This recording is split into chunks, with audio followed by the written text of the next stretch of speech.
আচ্ছা আচ্ছা, থামো থামো সোনামণিরা, সব চুপ করে বসো। তাহলে শোনো, একেবারে মন দিয়ে শোনো। ছোট্ট সানজিদা, বয়স 7 বছর। ওকে সবাই সানি বলে ডাকে। সানি থাকে টাঙ্গাইলের একটা ছোট গ্রামে। বাড়ির পাশেই বড় পুকুর, পুকুর পাড়ে পুরনো বটগাছ। সানির সবচেয়ে প্রিয় মানুষ আব্বু। আব্বু তাকে রোজ রাতে গল্প শোনান, পাখি চেনান আর মাঝে মাঝে মসজিদে নিয়ে যান। রমজানের শেষ দশক চলছে। আজ 26শে রমজান। কাল রাত হতে পারে পবিত্র শবে কদর। সানি স্কুল থেকে ফিরেই আব্বুকে প্রশ্ন করল, আব্বু, শবে কদর মানে কি? এটা কি খুব বিশেষ রাত? আব্বু সানিকে কোলে তুলে নিয়ে বললেন, হ্যাঁ সোনা, এই রাত 1000 মাসের চেয়ে উত্তম। এই রাতে ফেরেশতারা দুনিয়াতে নেমে আসেন আর আল্লাহ তাআলা সব বান্দার দোয়া কবুল করেন। সানি অবাক হয়ে বলল, 1000 মাস মানে এত লম্বা সময়? সত্যি? আব্বু হাসলেন, হ্যাঁ সোনা, সত্যি। এই একটা রাতে ইবাদত করলে 1000 মাস ইবাদত করার সওয়াব পাওয়া যায়। সানি ভাবল, 1000 মাস তো অনেক অনেক দিন। ওর মনে খুব ইচ্ছে হলো এই রাতে জেগে ইবাদত করতে। সন্ধ্যায় ইফতার করে সানি মাগরিবের নামাজ পড়ল। তারপর রাতের খাবার খেয়ে আব্বুর পাশে বসল। আব্বু পবিত্র কুরআন শরীফ খুলে বসেছেন। সানি বলল, আব্বু, আমি কি আজ রাতে জেগে ইবাদত করতে পারি? আব্বু আদর করে বললেন, তুই এখন ছোট সোনা, তোর ঘুম দরকার। তুই এশার নামাজ পড়ে তারাবি পড়ে ঘুমিয়ে যা। তবে যদি চাস তাহলে শেষ রাতে একটু জেগে দোয়া করতে পারিস। আল্লাহ তোর ছোট্ট দোয়াও কবুল করবেন। সানি খুব খুশি হয়ে গেল।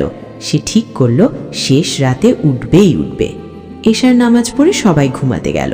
সানিও ঘুমিয়ে পড়ল, কিন্তু মনে মনে বারবার বলতে থাকলো, আল্লাহ আমাকে জাগিয়ে দিও, আমি যেন ইবাদত করতে পারি।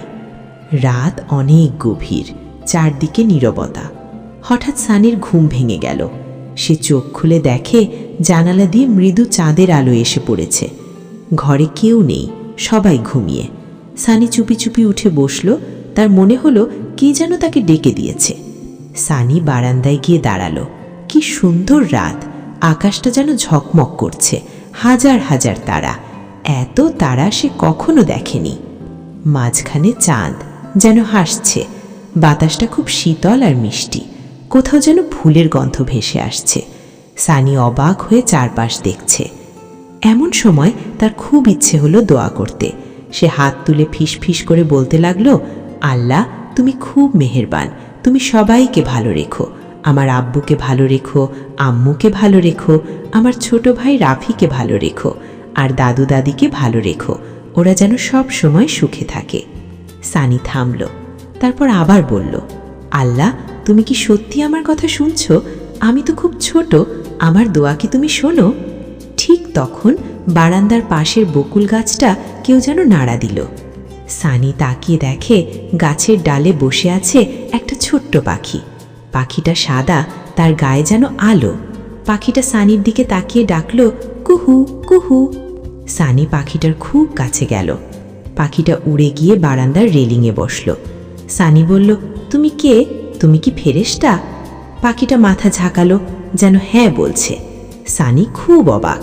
পাখিটা তখন তার ডানা ঝাপটালো, আর সানির মনে হলো যেন কেউ তাকে বলছে, তোমার দোয়া কবুল হয়েছে, আল্লাহ তোমার দোয়া শুনে গেছেন। সানি খুব খুশি হয়ে গেল। সে আবার হাত তুলে বলল, আল্লাহ, তুমি সত্যিই খুব ভালো। আমি আরও দোয়া করব। তুমি সব অসুস্থ মানুষকে সুস্থ করো, যাদের কিছু নেই তাদের তুমি দাও, আর সব বাচ্চা যেন খুশি থাকে।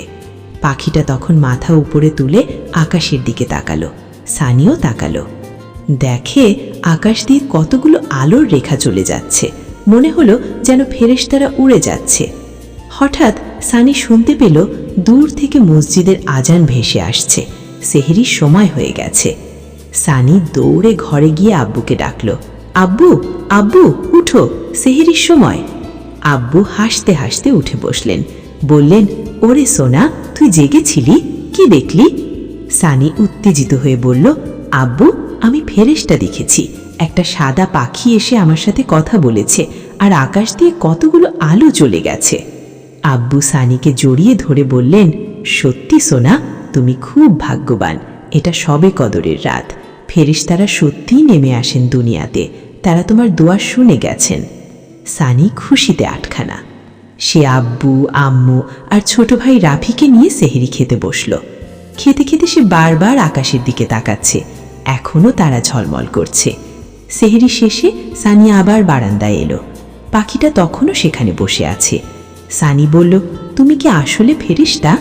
পাখিটা ডানা ঝাপটালো, তারপর উড়ে গিয়ে আকাশে মিশে গেল। তার পেছনে পেছনে আরো অনেক আলো উড়ে গেল, যেন ফেরেশতারে সবাই ফিরে যাচ্ছে। সানি বুঝতে পারল এই রাত সত্যিই বিশেষ। এই রাতে আল্লাহ সব দোয়া শোনেন, এমনকি একটা ছোট্ট মেয়ের ফিসফাস করা দোয়াও। সকালে ঘুম থেকে উঠে সানি আব্বুকে বলল, আব্বু, আজ থেকে আমি রোজা রাখব, কারণ আমি ফেরেশতা দেখেছি। আব্বু আদর করে বললেন, তুই এখন ছোট সোনা, তুই অর্ধেক রোজা রাখতে পারিস আর নামাজ পড়বি, দোয়া করবি, এটাই সবচেয়ে বড় ইবাদত। সানি মাথা নাড়ল, তারপর গোসল করে ফজরের নামাজ পড়তে গেল। নামাজ শেষে সে জানালা দিয়ে বাইরে তাকিয়ে দেখে গাছের ডালে সেই সাদা পাখিটা বসে আছে। পাখিটা তার দিকে তাকিয়ে ডাকল, কুহু, যেন বলছে আমি এখানেই আছি। সানি হেসে ফেলল। সে বুঝতে পারল আল্লাহর ফেরেশতারা সব সময় আমাদের পাশে থাকেন, শুধু শবে কদরের রাতে নয়, কিন্তু এই রাত তাদের আরও কাছাকাছি আসার রাত। সারাটা দিন সানি খুব শান্ত ছিল। সে কাউকে কিছু বলেনি, শুধু মনে মনে দোয়া করেছে। রাতে যখন ঘুমাতে গেল, জানালার পাশে বসে সেই পাখিটাকে দেখতে পেল। পাখিটা ডাকল, কুহু কুহু, যেন বলছে গুড নাইট, আল্লাহ হাফেজ। সানি চোখ বন্ধ করল। তার মনে হলো এই রাতের ফেরেশতারা তার স্বপ্নেও আসবেন, তাকে আরও ভালো থাকতে শেখাবেন। শিক্ষা, শবে কদর হাজার মাসের চেয়ে উত্তম। এই রাতে ইবাদত করলে ছোট্ট শিশুর দোয়াও আল্লাহ কবুল করেন। আল্লাহ সব সময় আমাদের পাশে আছেন, শুধু আমাদের ডাকতে হয়।